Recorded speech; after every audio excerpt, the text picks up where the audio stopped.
Good morning, everyone. Morning. Welcome to the Tuesday morning. Sarah Stevenson, Tuesday morning forum. I am Mary Johnson. I'm a facilitator along here with Laura McClendon. Yes, I should sit down. Stepped out for just a moment. Steve Johnson is in the back. Our forum runs from 8:30 to 9:45. We have any calls for announcements from the audience. If you have any announcements, send those to Steve to put on the website. We have any first time visitors? Okay, can you stand and introduce yourself? Definitely. Good morning. I'm Desmond Wiggin. I am, my wife and I reside in Huntersville, North Carolina. So, I'm the CEO and co-founder of a technology company. It's called Battery Exchange. Wow. Our mission is to provide equitable, portable energy to citizens, and then we have a platform where we provide engagement tools for like enterprise partners for them to connect with their audiences. So it's a little bit about myself. Good, thank you.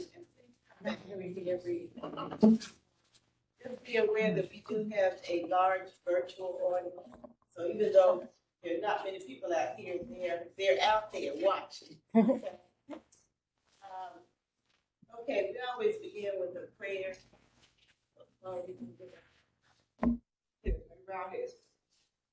Heavenly Father, we thank you for allowing us to gather together this morning to talk about the business at hand, to share information with our community. We ask you to be with us and guide us to say and do the right things, to facilitate and share information about concerns in our community. We ask you to bless everyone that's here today and those that desire to be here can be here, those virtual audience. We ask you to continue to guide us and protect us through all of our days, all of our ways, and to bless America and bless all of our elected officials all over the world.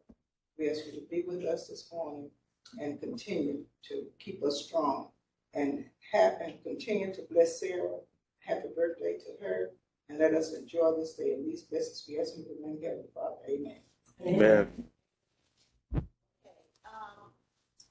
We have with us today the contested race in the North Carolina House, different districts. I will introduce them. Following which we'll take questions from the audience. Some people will text in questions, calling questions to us, so maybe we'll answer those also. We have today with us District 8, Mayor Bell, Senator Mayor Bell. We have District 92. Terry Brown. We have District 98, Kristen Park. We have District 99 is Majid. We have District 101, Carolyn Logan.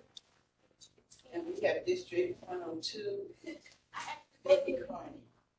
Okay, did I miss anybody? I think I got it. Okay, what I'm going to do is give each one of you 2 minutes to introduce yourself. We'll take questions from the audience, and at the end, I'll give you a closing statement. Okay? Okay, so you want to start on this end and work that way? Or? Sure, it works. Oh, you starting on this end?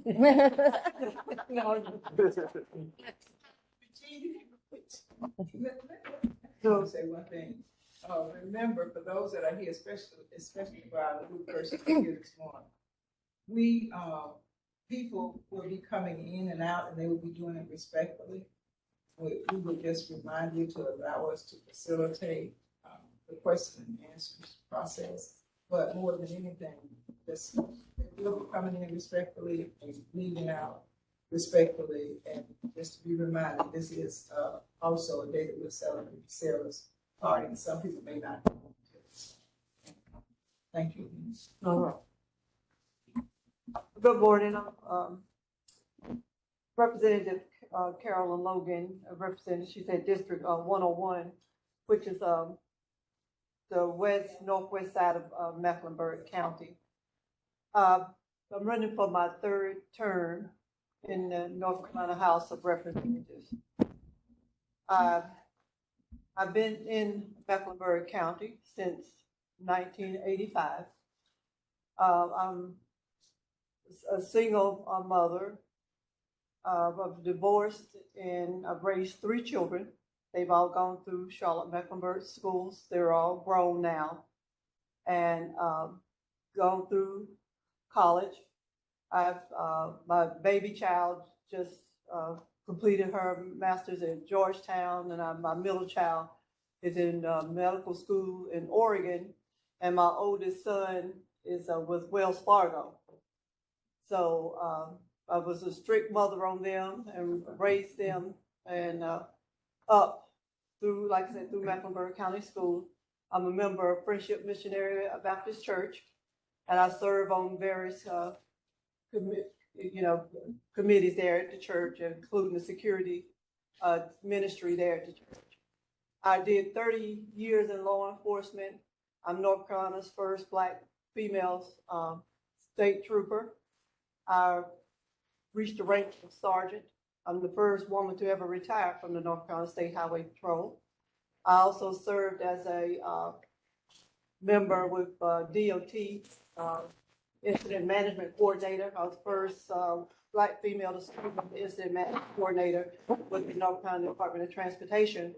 And I taught a federal program to teach law enforcement how to properly set up at incidents on the highway to where they can be safe at incidents. And I taught that program across the state of North Carolina as a federal program called SHARP 2.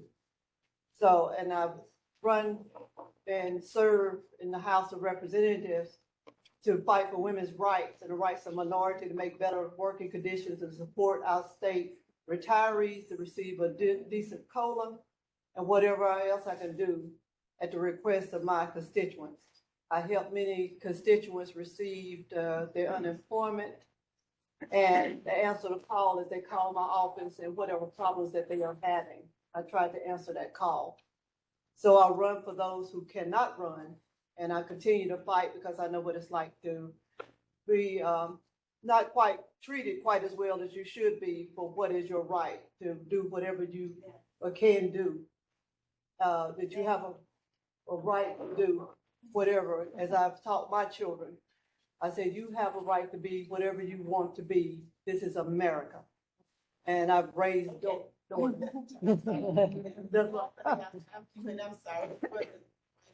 Yeah.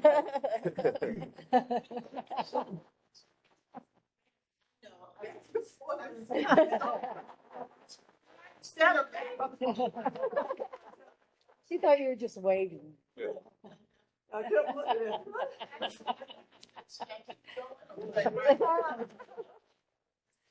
Yes, good morning. Thank you. And good morning, everybody, and everybody watching online. My name is Terry Brown. I am honored to serve Southwest Mecklenburg County in the North Carolina General Assembly, House District 92. House District 92 now covers everything south of the airport, West Boulevard, Steel Creek, and a tiny piece of downtown Pineville. I am a lifelong North Carolinian, the son of 2 public school educators here in North Carolina. So education and public schools are deeply important to me. Seeing the life my parents were able to provide for themselves and myself, and we don't afford our current teachers and principals that same opportunity here in North Carolina. I am an attorney and I'm an advocate here for our community. One of my biggest priorities this year is focusing on mental health and health of our people here in North Carolina. It's crucially important that we take care of not only our physical bodies, but our mental health as well. They go directly hand in hand, and I've worked with the governor's office as well as several of my colleagues here in the General Assembly on those initiatives as well. And I really want to make sure that we're focusing on what we can do to bring our state forward. There's a lot of talk about how we're regressing. There's a lot of talk about keeping the status quo. But we have a unique opportunity here in North Carolina right now to really help our Black small businesses, help our working families, help our public education system. And we need to capitalize on that because these opportunities don't come every day. So I'm looking forward to the conversation with you all today, looking forward to answering any questions you guys might have. And the one thing I always will say when I'm talking to groups like this, we're kind of in a blue bubble here in Charlotte, right? You know, we have a majority Democratic delegation. We all get out and vote. We all vote strongly here. But what we need to make sure we're doing these next few weeks before the election is we're going out, we're calling folks that we grew up with, we're calling family members we have in Wilson County, in Mebane, and everywhere across the state. making sure they get out to vote, making sure they're going out and telling their folks, because the people on this dais, I'm honored to serve with, and I want to continue to serve with them, but I want a few more of us in the chamber in Raleigh. And the only way we can do that is by voting here in Charlotte and by voting all across the state. So looking forward to the conversation. Thank y'all for having us. And thank you. You did that in 1 minute. Oh, I get those last 6 seconds back? Just, y'all have 2. I'll let you know when you have 30 minutes left.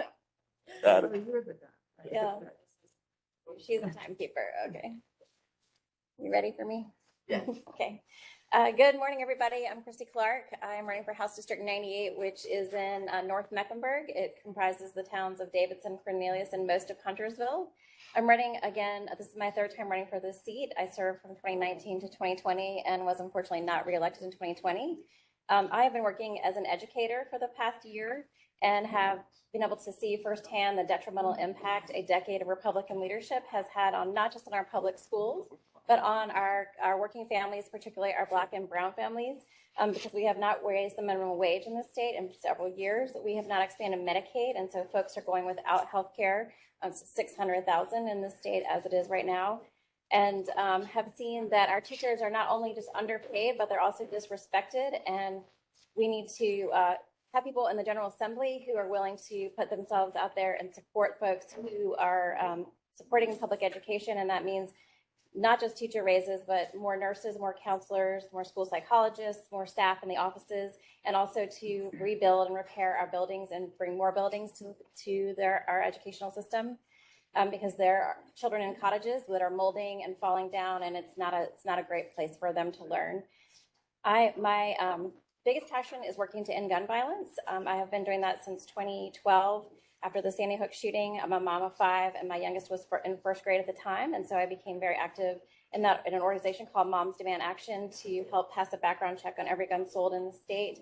That's something we don't have. And right now you can go into a store, buy a gun, throw it over, or not a store, but into a yard sale, throw it over your shoulder, walk out, carry it wherever you want, no background check. And so that's something I'm passionate about passing. I'm looking forward to hearing your questions and things that are important to you as well, and look forward to having this conversation. Thank you.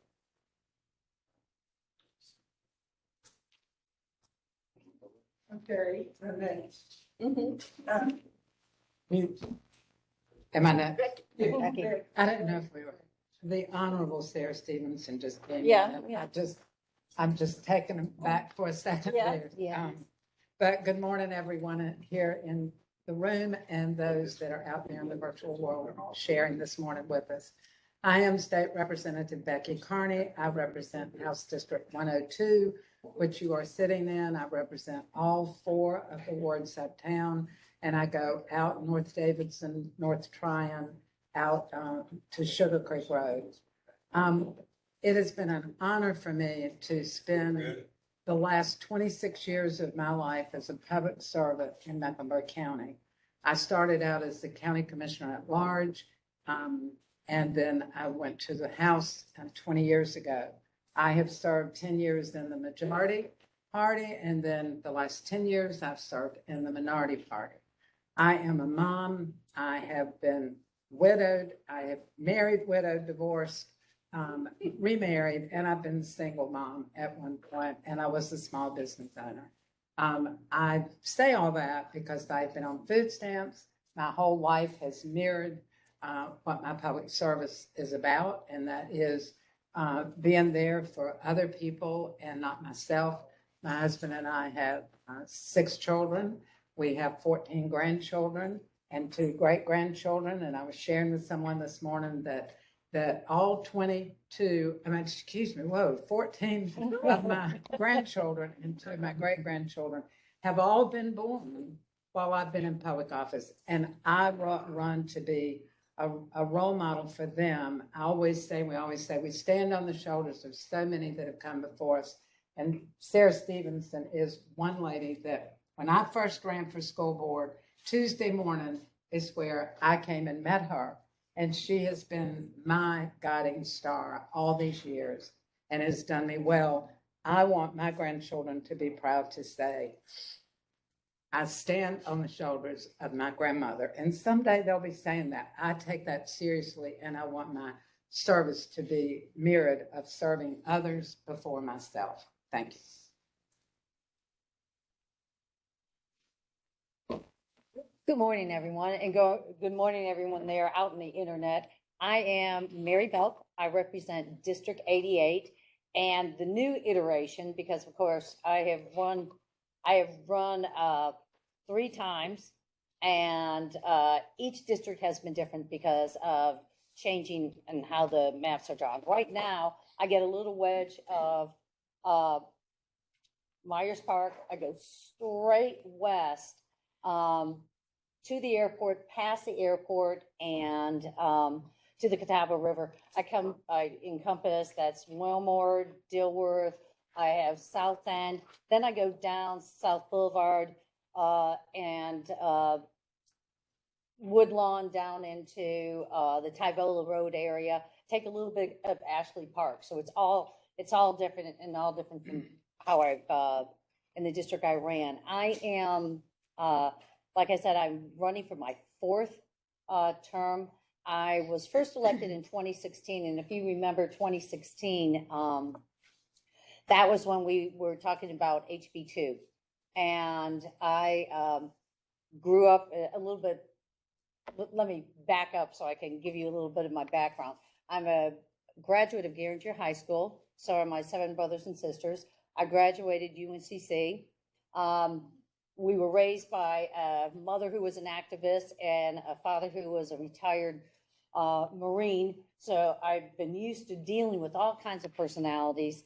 I was an activist in my community, in the schools, and I brought that with me, and how to get along with people, how to talk to people who were from diverse backgrounds. We raised 4 children. We had a successful family business.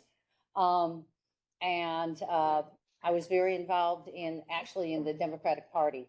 That's where I got, that's my time. So I'm looking forward to talking further and answering any questions you have. And I thank you so much for having us here. Thank you.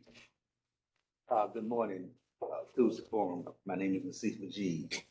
I serve in the House of Representatives, District 99, which is a Northeast Charlotte University, all over the Hampshire Hill area, out to the county line.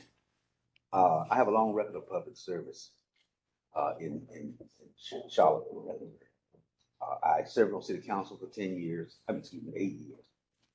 I served on planning commission 2 separate terms. I served on the housing authority, and I served on the governor's commission on education for economic growth.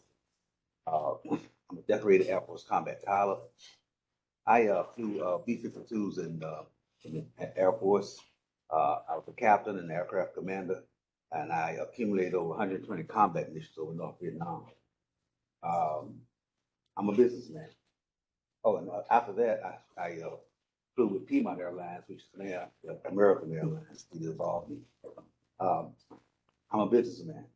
I came here to do that. I had a Burger King franchise at Petersford Road for many years, and proud to say that I spearheaded the effort to bring to develop the West Charlotte Business Incubator. And recently, spearheaded the effort to establish the Eastway Regional Recreation Center in East Charlotte. That's a $40 million project, state of the art. And that's I'll end right there. Okay. Ms. Sarah Stevenson is with us this morning, and we just give her a hand. Say something. I sure would. I love to talk. I know. Go right ahead. But I want to say I am so happy to be here with you all today. And I want to thank my God for letting me live long enough to come back and see some of you in operation. God bless you. Keep on the good work. Keep on trucking.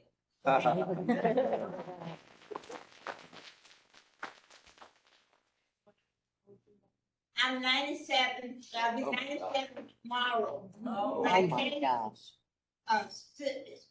See you today and to let you know you can do it too.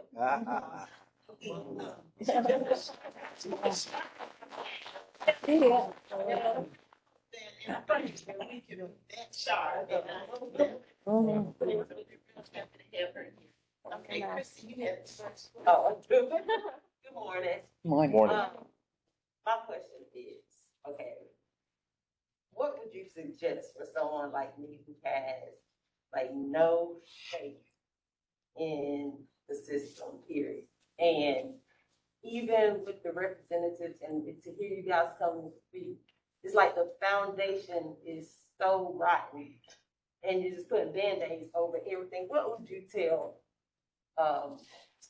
like, what is the best way, maybe someone like me who wants to see a change, not just a disguise, but a structural change from the root? Very ready to start.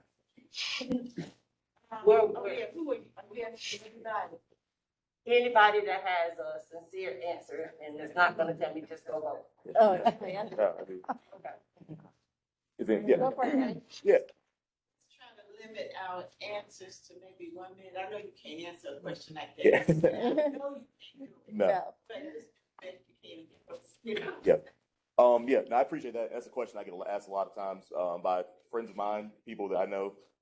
And I think the biggest thing is figure out what's really important to you, like what issues you want to see you can get done. You know, I won't say that we can get every single issue accomplished here in North Carolina, but I do know there are things that we can make sure that we can get done. There are a lot of issues with the system, and the system is designed to work the way the system's working right now. But I do think that there are ways where you can get involved and you can find issues that are important to you and your community and work with members of our delegation, city council, county commission, anything like that. And you can see progress made on those issues. And that will help restore a little bit of faith, being able to see one thing get accomplished. Because the way I like to look at it is there's a lot of different issues, and we like to throw them all at one bucket. We like to throw them all into silos and say this is a affordable housing issue, this is a criminal justice issue, this is a roads issue. But all those things feed into each other, and they all work together. So if we're able to work together and get one small thing accomplished, it can help feed and be a snowball effect to get more and more things accomplished. So I know we only have a minute to talk about it, but I think that there are ways to see little glimmers of hope through all the craziness out there, but it just takes that time of doing that work. So I'd be happy to talk with you afterwards and talk a little bit more about it, since I only have a minute to kind of discuss it right now. But ultimately, don't give up on us. Don't give up on everything right now. But you know, we're still working, and I hope we can work with you on some of these things. I absolutely, everything that Representative Brown said, I agree with. I also see when you're talking about structural change, you have to change the structure or the people who are involved in that structure. And what I've seen since I've been there is especially in the House, and in the Senate, our Democrats and the people who are represented there are very diverse. We have more and more women who are elected officials, and those women bring issues that had not been in the forefront before. And I think the more women and the more diverse people that we bring with the more diverse needs and a perspective of how you get things done, if we can continue to push that and elect people so that they more represent all of North Carolina, then we can start to change some of the things that have stagnated and haven't been done. And we've seen that. We've seen that in some of the legislature that has been put forward that might not have been put forward. Things that are for women's and children's health, things that are for Christy Clark as an example of gun control, because that's a health issue, not only, and we all know that. So I think getting out there, saying that we can do this, and electing people that have your values, I think that's going to change it. I think that's the only one. Can I add a little? You know, you asked a proverbial question. The story about this quickly. There's an ant, a young ant, and an older ant, and he said, "Uncle Ant, how are we going to eat this elephant?" That's right. One bite at a time. Yeah. So what, you say your vote, I lost an election by 28 votes one time. 28 votes. So your vote does count, but the thing about it, getting involved with organizations like Tuesday Forum and other organizations, what can I do? A lot of people working with youth, and they say, well, what can I do? Well, if I work with one youth, that's one more that won't probably fall into problems. So you have to grasp the range that you have and have the fortitude to say that I'm going to make a difference in this way, in my way. And that's how you had to look at it, because I went down to the house, said I was upset with how they were operating down there in Raleigh. It's a big elephant, and I'm still taking one bite at a time, but it's on a different level. So I think it applies across the board, and you have to maintain that attitude. That I'm going to make a difference in what I can make a difference in. Mm-hmm. Yeah. Okay. Can I add a little same challenge? When the Sandy Hook shooting happened, I was involved with Moms Doing Action. I did not do anything in politics before that at all. I just voted every election and didn't really pay attention or care really who was on the ballot as long as they had a D by their name. And when I got involved with that organization, I got to meet other people and be involved in other organizations that were caring about the same issue I was caring about, which was reducing gun violence. And so we have tons of organizations in Charlotte that have that same, not just gun violence, but all kinds of other issues. And the city and county have committees that you can join and be appointed to and serve in an area that's important to you, whether it's children or healthcare or parks and recs or all kinds of different areas. And those obviously would be, they're a time commitment after work or, that's, another thing we add to our plates, right? But that's a great way to get involved and kind of make changes from the inside and see how things work. And then my next thing, which I say to every woman I ever meet, is run for office.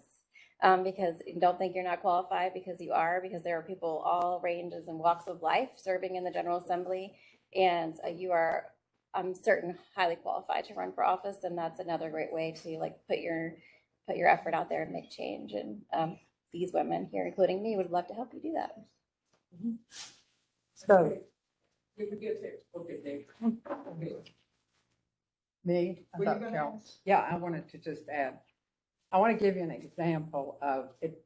Everything you've heard are great ideas, and I just can't let this moment pass without pointing out that you don't give up on one passion if you don't get something done right away. There is no instant change. But when I went to Raleigh, my former colleague who's in here now, former representative, Martha Alexander, 20 years ago when I went to Raleigh, she had a bill that called for mental health parity. 10 years. Is that right, Martha? 15. Well, I was there 10, but you'd started at 5 before me. But my first 10 years, this woman never stopped. She kept filing bill after bill every 2 years. But the way she got that passed was every step of the way, there had to be. She never shared this with me, but I know how things get done.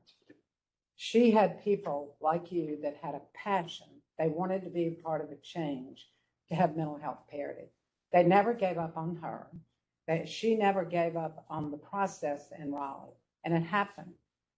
You got the parody here of the metaphor of the elephant, but I love that one about the starfish. You go on the beach and you see hundreds of starfish out there, and this kid looked down and said, this man was throwing one back at a time in the ocean to save them, because if they said they died. And someone said, why are you doing one at a time? And he said, why aren't you, you can't save all these. What are you doing? He said, I'm saving one at a time. I think of all the people that benefited from her persevering for 15 years with people like you that had a passion for mental health, never gave up, and saved the people that she saved. I had to share that. Great. Anyone else want to respond to that? Oh, okay. We just came. Oh, that's okay. I'm a little belty. I'll just, all my colleagues have said, and they're, just exactly right. Like I said, I speak a lot on, women's rights. although I had a position, did not pay, you know, a lot of money, and it's not, you know, it doesn't gain a lot of recognition. I was to never have happened.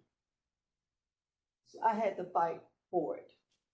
And, you know, even after I got it, I was told that I was never to have worn that gray uniform. Never, is what I was told. I was not supposed to wear it.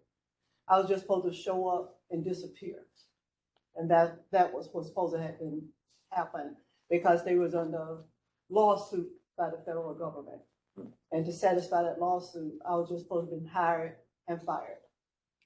So I made the decision to stay. And I was told that I made the wrong decision to stay. So I had to fight for it. And by doing that, it opened the door for other women to wear that uniform. But by doing that, I was punished for the 30 years that I did that. And I made the decision to fight for women's rights. Because like I said, I have daughters, 2 daughters, that I told that they could be anything that they want to be in the world. And I was approached to run for the House of Representatives by a representative that had served for 24 years, former Representative Beverly Earl. Because she watched me wearing that gray uniform, serving the people of North Carolina. And so, but anyway, I did that, and we worked together. We're neighbors. And she talked about what Representative Martha Alexander had done. People have hearts to want to do certain things. So that's why you can believe it. Okay. Blanche. Yes. Me? Thank you. I think I'm in Caroline's district. But anyway, my question is, and anyone can answer it too, but my thing is that what can y'all do? We're suffering with many people coming here and taking over the housing, things of that nature, and they're either leasing or renting houses where you cannot buy a house anymore. And that's one of our problems that we're having here. And then they're so expensive to even go into. So we talk about housing, but nothing here now is affordable, and we know that. So what can we do on your level? Because when I talk to the city, we had somebody downtown talking about housing last night. So my thing is, what can y'all do to help us out here, or really all over? These things are happening. So what can we do? Because, you know, I get tired of my kids coming home to me. You know, I need for them to have their own space.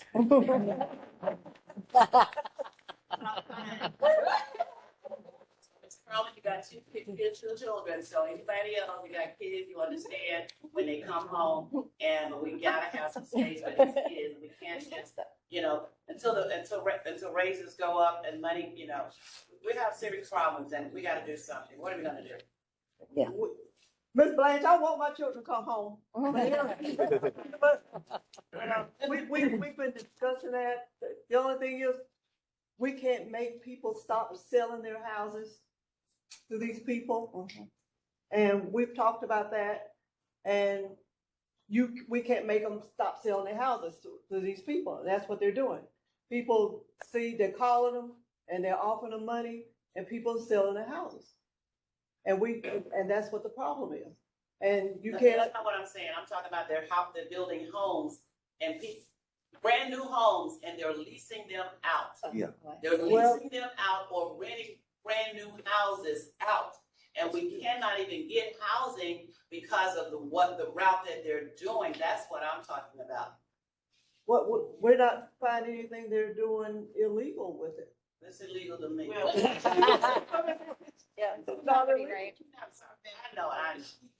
We need some help, that's all. Well, you understand that. anyone else want to say anything about that, Mr. G? You know, we have a housing finance agency in the state of North Carolina. And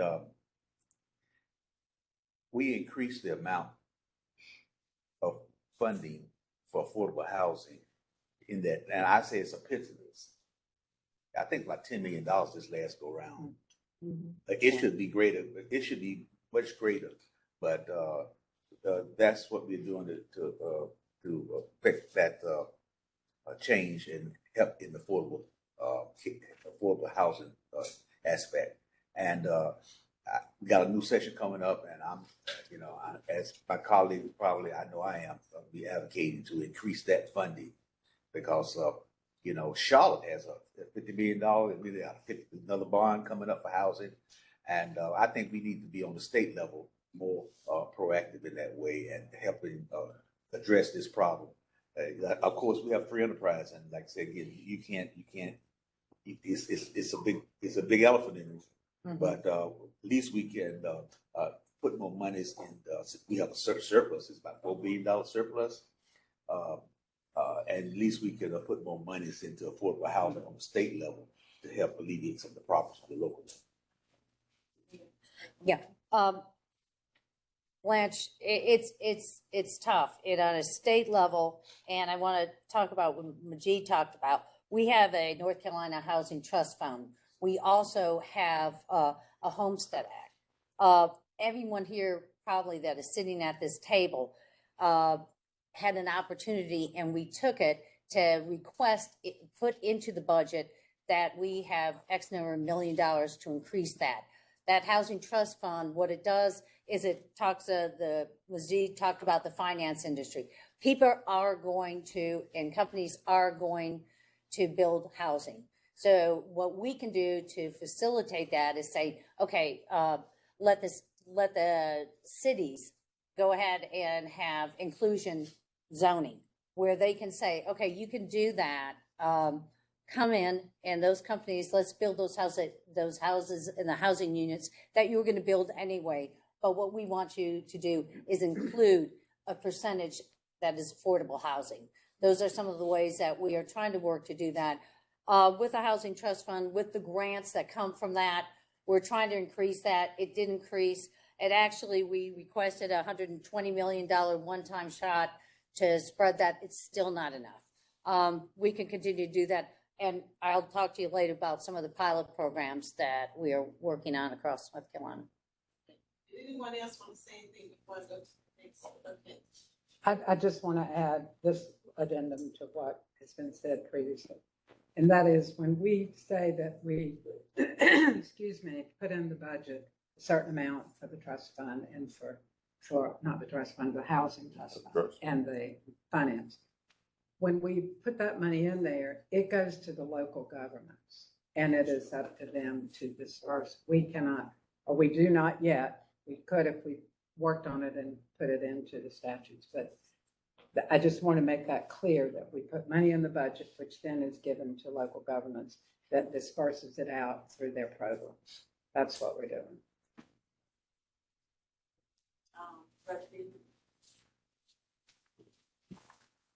Hey, I just wanted to ask, like, when you're working in the house, do you want to focus more on like fixing the mistakes of the past, or like trying to like work towards the future, like preparing for like future issues? Right now, somebody else? No, go ahead. No, go ahead. Right now, because of we're in the minority, we can't fix the things in the past. I wish we could. Right now, we're just trying to hold status quo, sustain the governor's vetoes from these crazy bills that they present. We have sustained 43 of the vetoes, these crazy bills, over the last session, since the governor's, since the long session, the last long session, short session.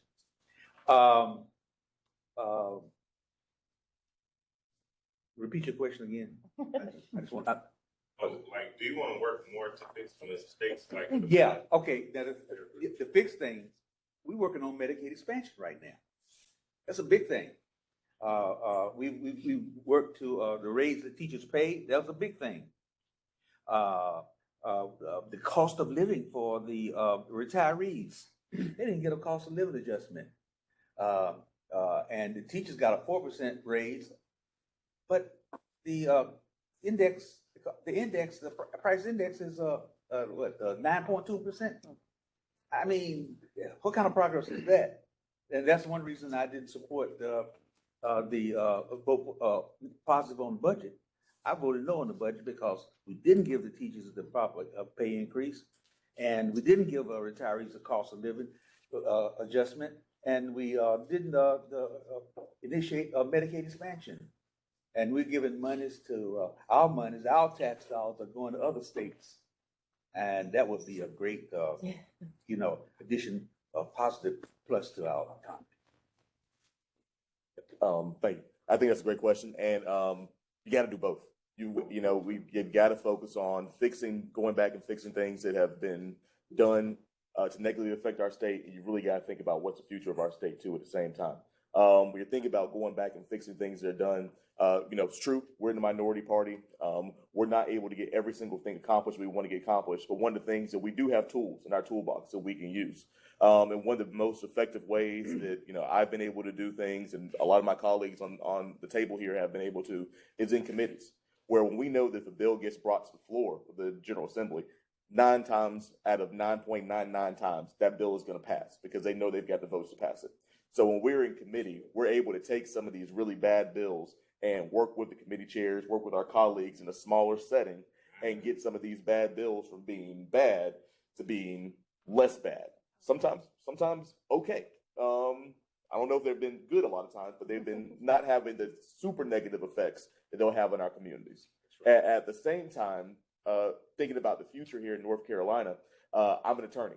So, when you're in court and you're thinking about objections and why you're objecting, things like that, you're preserving the record. You're setting the record for how are we going to establish our case to you all, the voters. And all the bills that we introduce that are the direct opposite of what the majority party are introducing. We're thinking about expanding the housing trust. When we're thinking about expanding minimum wage, mental health resources, paying our teachers, all these things. That's showing that we have a clear record of these are our priorities, and the party that's in power right now are not letting us hear these priorities. So if we are able to ever take that power back, which I believe we will eventually, we have a clear record that this is what we will do. And then if we don't do that, y'all can come to us again and say, well, you did this when you didn't have power. Now you're not doing it. What's going on? You can vote me out if we don't do it, if we're not holding true to those things. But we have a once in a generation opportunity in North Carolina right now, with the amount of money and resources we have to really make some transformational change for our state, and we're not doing it. And we need to continue to fight for that. We need y'all to put pressure on us and our colleagues in Raleigh to say that we have the opportunity, we have the bandwidth, we have the resources, with the money, we can do more for our state than we're doing right now. We need to do it.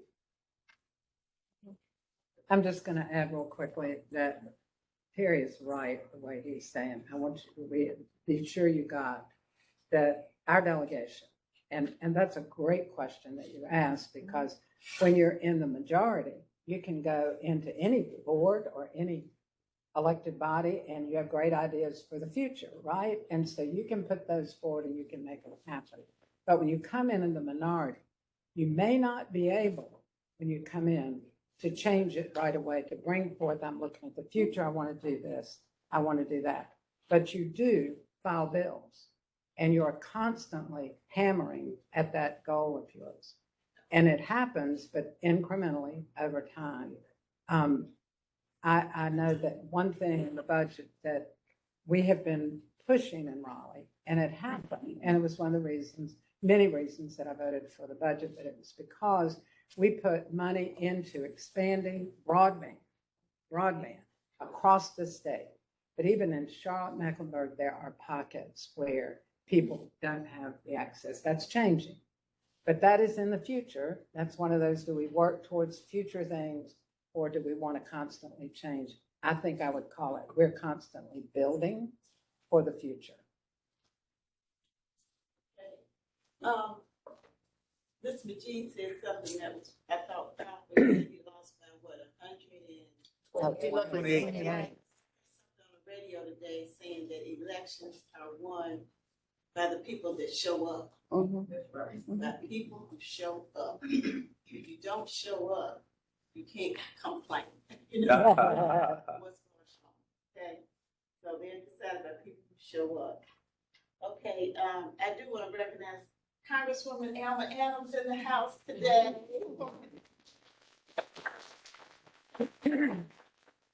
the hardest working woman. Okay,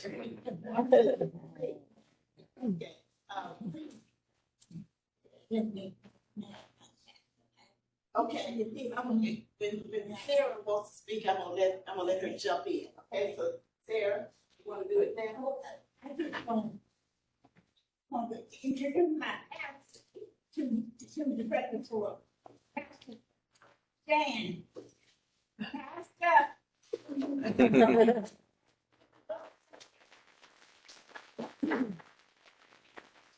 You introduce yourself. Oh, yes. Good morning, everyone. I'm Reverend Quentin Polson, Prince of East Lutheran Church in Charlotte and Board of Grace Lutheran Church in Huntersville. Glad to be here. We love you, Sarah. Thank you for the information I received. Yes. Thank you so much for coming. Okay, we have Mr. Tree. Oh, okay. So, just briefly for each representative, my name is Faith Triggs. I'm with Habitat Charlotte Region, and again, kudos to the organization for providing elected officials.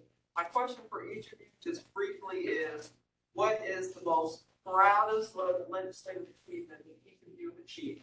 Proudest moment, and what is your commitment in the future to affordable housing and affordable homes?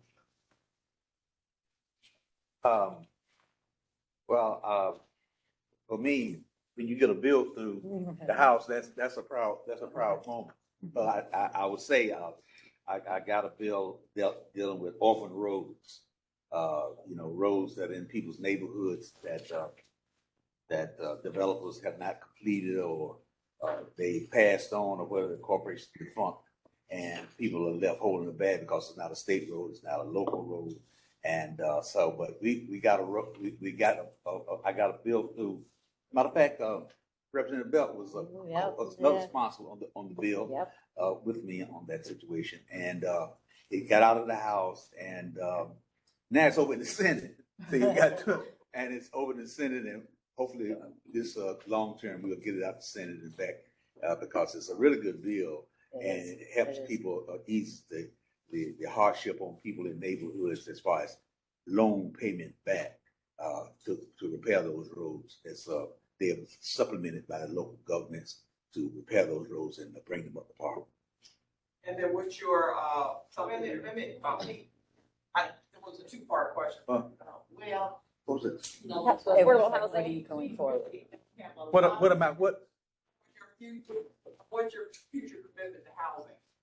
What would you like to see happen that you can take the lead on as far as affordable housing, affordable home ownership? So I'd like us to increase the housing trust fund. We need to be at least 100, 200 million for the housing trust fund. That would be, that would be significant on a state level and help to the local areas as far as affordable houses. Does anybody else have comments on that? Did he answer? Oh, she won. Yeah, I could be quick. Yeah, we can be quick. We could just go down. Oh, okay. I'll go really quickly. When I first came to Raleigh, I had some constituents who had been, and this is a problem that is across the board, and that's misclassification. They were classified as part-time when in reality they were doing full-time hours. And so they were not getting the benefits of being a full-time employee. So I went to that, and the person who brought this forward to me was actually retiring. So his benefits were based on the fact that he had been miscategorized. It took them 4 years until they were categorized as full-time. So I had a bill that said, we have to start looking at how you're categorized, make sure that you get the benefits you do, that you properly can, and that you have a recourse to go back, and your employer has to look at the how many hours you did, and if they were full-time, and give you those benefits for full-time. And that took a while to pass, but it finally passed, and I'm very proud of that. As far as housing, I agree with Majid. We need to, we have to, that's how the state can do it. they can increase that funding, and we just have to keep asking for it and keep pushing to get it increased so it can get to the municipalities so they can deal with the programs. Well, one that I'm proud of in my 20 years and for it to ever happen was amazing to me, but it was perseverance. And that is when I first went to Raleigh and I met Representative, now Congresswoman Alma Adams. She was a state representative then. And my passion was education, but it was arts and arts education. So I put in the bill, she was a co-sponsor with me, and that was to take funding for the arts at the state level from non-recurring to recurring. And we did that. And then I brought forward later, and it took me, Alma, 5 times to get this bill passed out of the Senate and the House, passed out of the House every time. And that is to require arts education for graduation requirement, 1 credit. And we passed that. And I can't tell you the elation I felt, because all through COVID, if we all remember, what kept people up and lifted them up were the arts. And it's what lifts our children up when they have a say in it through their art, through their creativity, through their expression. They succeed. And for housing, I agree with more funding from the state level. I've been in the trenches for Habitat for Humanity, starting in Americus, Georgia. So I'll talk to you more about that. Thank you. All right.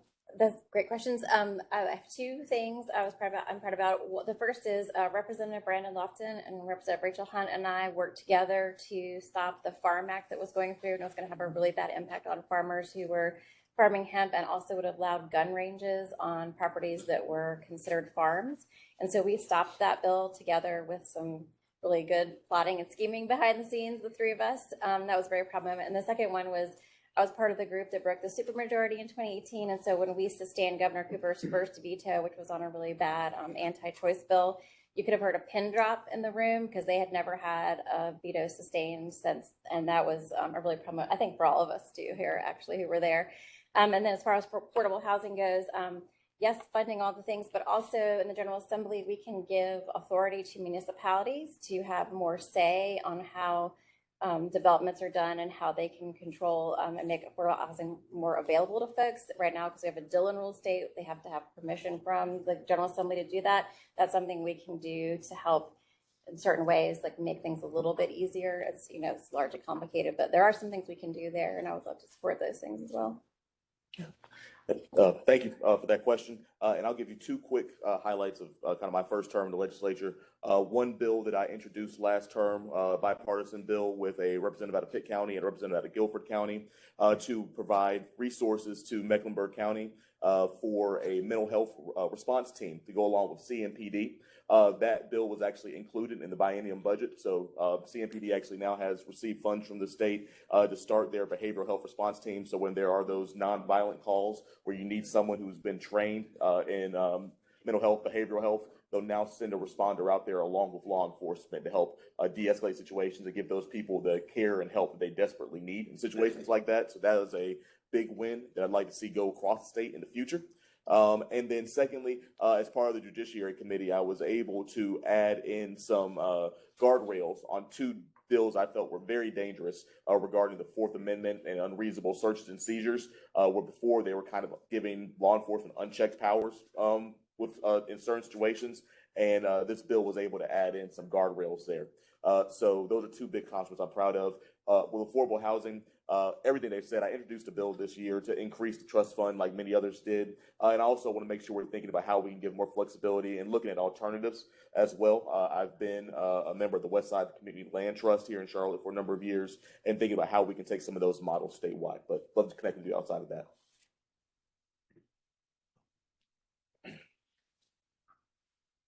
Of course, I work a lot with public safety issues, and one of the first things I did my first year, which I know it wasn't very popular with a lot of people, but the RNC was coming to Charlotte, and they wanted to change the rules of drinking, and they wanted to keep the bars open till 4 a.m. And that that was for everybody, and that was people was gonna go home early in the morning after drinking And I was like, that's not gonna be a good idea because school bus is gonna be out. And we were already short on, highway patrol manpower. And I was like, we're not gonna have anybody on the roads to get these people. And I was like, no, that's not gonna happen. And I was like on the board saying, no, that's not gonna happen. And I went to the majority leader and they was like, why are you against this? And leaders from Charlotte was in my office. And I'm like, this is not gonna happen. We're not gonna do this. And myself and Representative Carty went to the majority leader and I'm sitting on the sofa and they was like, why are you not? I said, that's not gonna happen. We're gonna have children on the streets. That's not gonna happen. We're not gonna keep these bars. I said, if you can't drink enough by 2 o'clock, you got a problem. And I kept fighting and fighting and they changed it. They changed it back to 2 o'clock. And they said, well, the bar's gonna close at 2. So we did that. And then I changed the law. They was gonna do mask on motorcycles. I said, you need to put in the law. I went to them and said, amend it, put it in there. You need to take the mask off if that's due by a law enforcement officer. And they changed that. And I said, that'll keep them causing problems for law enforcement stopping them. So we did that. Yes. Okay, I just want to say that we have a hard stop at 9:45. We have a hard stop because we've got to have this birthday party and there's another meeting that's going to happen in here. So we're going to be pressed for time to get through that. We've got, I know I'm going to try to get to a few more questions, but you have to keep in mind that it would be best if that 1 or 2 people answer so that we can get as many questions in as we can. And also, all of these people are accessible. They have websites. You can call them. They need to go in depth about any issues because today they're here. You can put a face with the name and they're giving you some information, but they can't tell the whole story. Okay, so we have our timekeeper, Ms. Natalie McElrath, she often asks a question to people running for public office, whether city, county, about the conditions of lighting on the roads of W.G. Harris.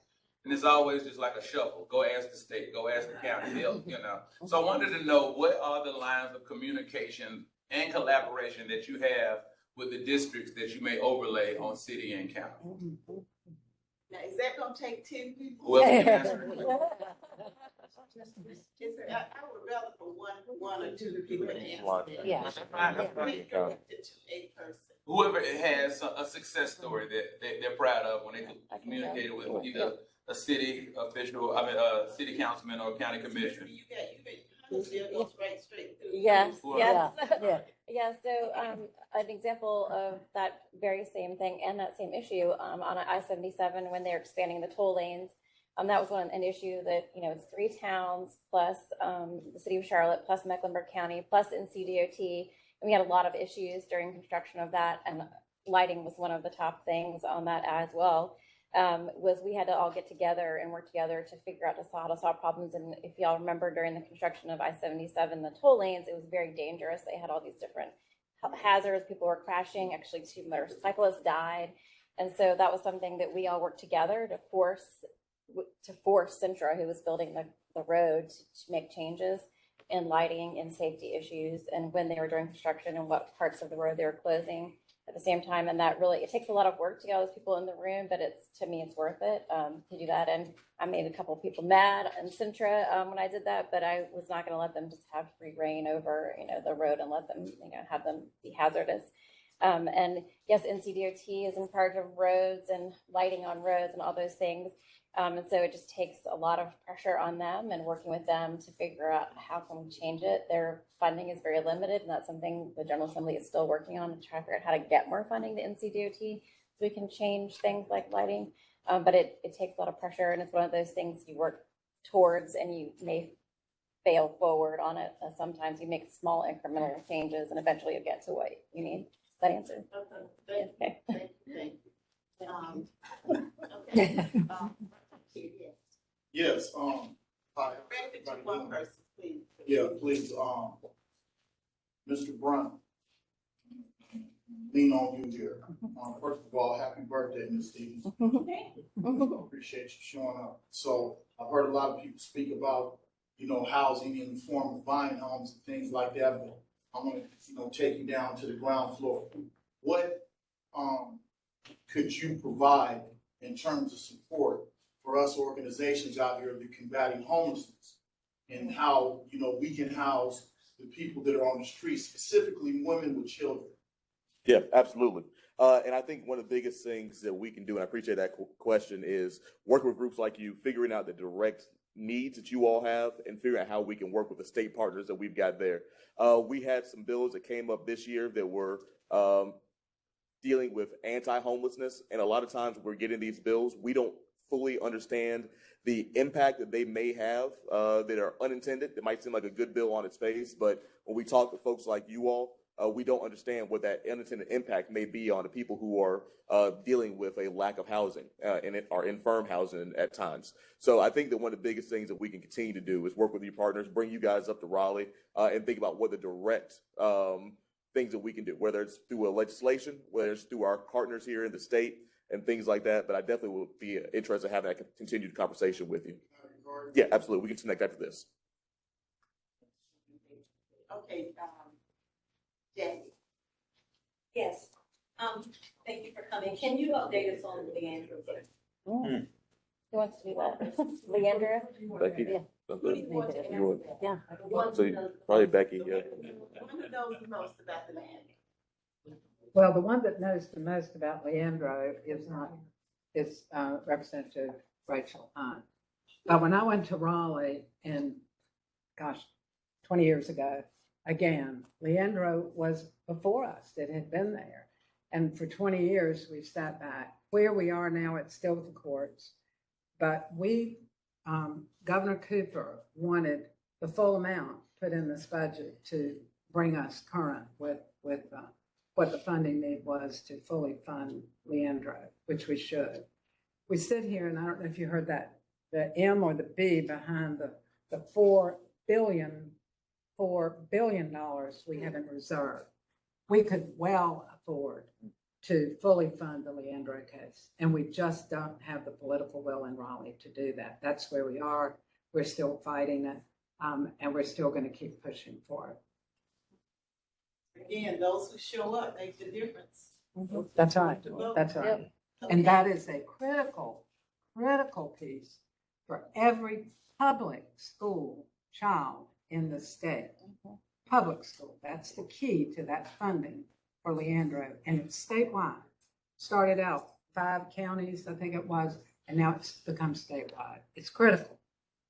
And the leadership, the Republican leadership, absolutely does not want courts to have anything to do with how they get those funds, because it wasn't specified that the $500 or $780 million that we still needed to fund those schools and fund Leandro, how that was specified.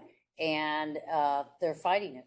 They're fighting for the courts to tell them how to do it and what to do.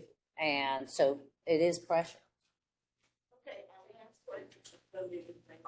All right, perfect. So you'll have to forgive me, first meeting, so I don't know who to directly share this with. But as I mentioned earlier, I'm a business owner, so share those testaments, Representative McGee. We've gotten a lot of corporate buy-in here, partnerships with Atrium Health, Charlotte Convention Center, Charlotte Knights, various organizations. What is a way that a small business can look to partner with state-owned spaces, or what are the steps or feedback or insight that you can give in order to kind of make that happen? I think that avenue would be through the Department of Commerce. Department of Commerce, and I guess they have minority and businesses component there, but I think that's the avenue to which that you should get investigate because they have a small business, minority-owned business components. Mr. G, we can't hear. Yeah. Yeah. A little louder. Okay, they have small business and minority business owner and women-owned business components that assist specifically you and people have business like you in that department. So I would contact the Department of Commerce to begin my investigation, video investigation. And there's a specific, the name of it escapes me now. It's got an acronym that I can't remember the acronym of, that I've worked with. Yeah, with Hub. Yeah, with the Hub. And they actually did a conference for minority-owned business owners earlier this in the spring down in Pinehurst, and I was on the panel with several other members of the General Assembly there. And so I'd love to connect you guys with them, and we can always help facilitate that. Yeah. Yeah. Anyone else want to say anything about that? No, I was just going to say the Hub. Just always remember, you can reach out to our offices, and we can connect you to all those programs because we're. Thank you. Yes, and just remember, you call for years. Take somebody else, help somebody else. We don't want anybody to lose about 100% votes. 28 votes. 20, just 28. 28. Let's see. By then, 48 votes. 100 people that didn't even go out and vote. You know what I mean? You know where they are anyway. Yeah. But we want to thank you all for being here. Please stay if you can for Sarah's birthday party. Sarah, you want to say any closing comments? Sarah, closing party. Yes. I'm going to give it one of your minutes. My son and my sister always tell me, please quit extensions, but they hurt and keep me talking as loud as I want to talk. So I want to say to all of you, this is not a sprint. This is you're in this long haul. So what you have to do is keep on doing what you're doing. And you're not the only one. It's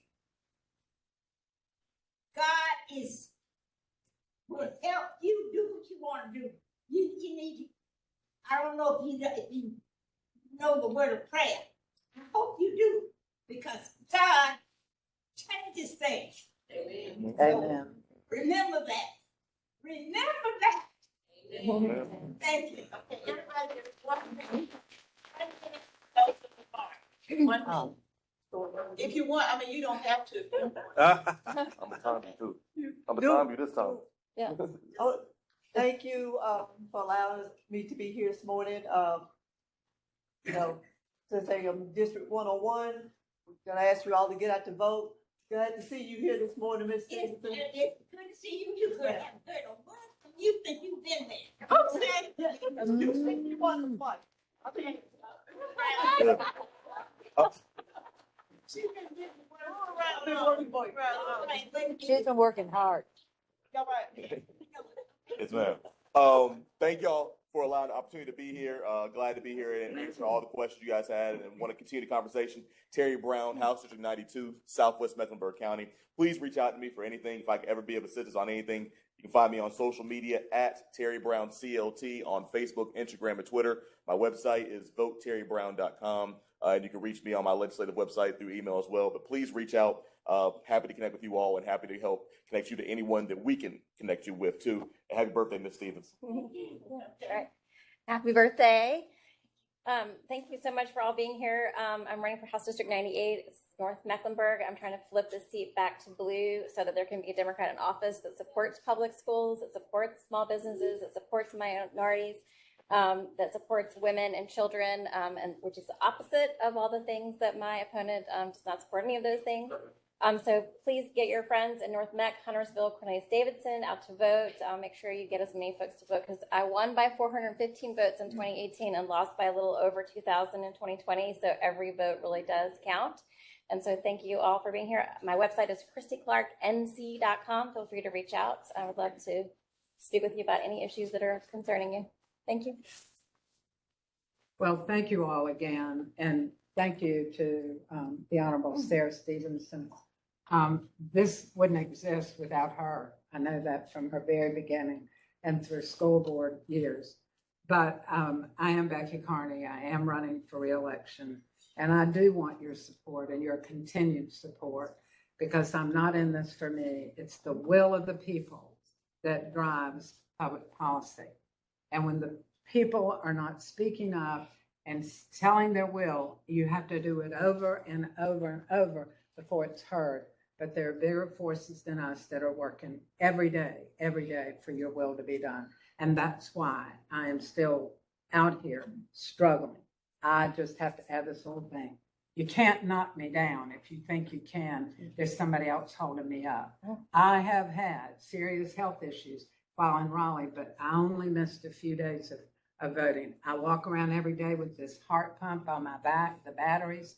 It keeps my heart pumping by batteries during the day. I'm on a wall unit at night to keep my heart going. I've had breast cancer in these 20 years in Raleigh, but I am still standing, and it's because of you. It's because of the people. It's because of people out there listening. And you cannot knock down what's meant to be. Thank you. Thank you. And I hate to follow that, but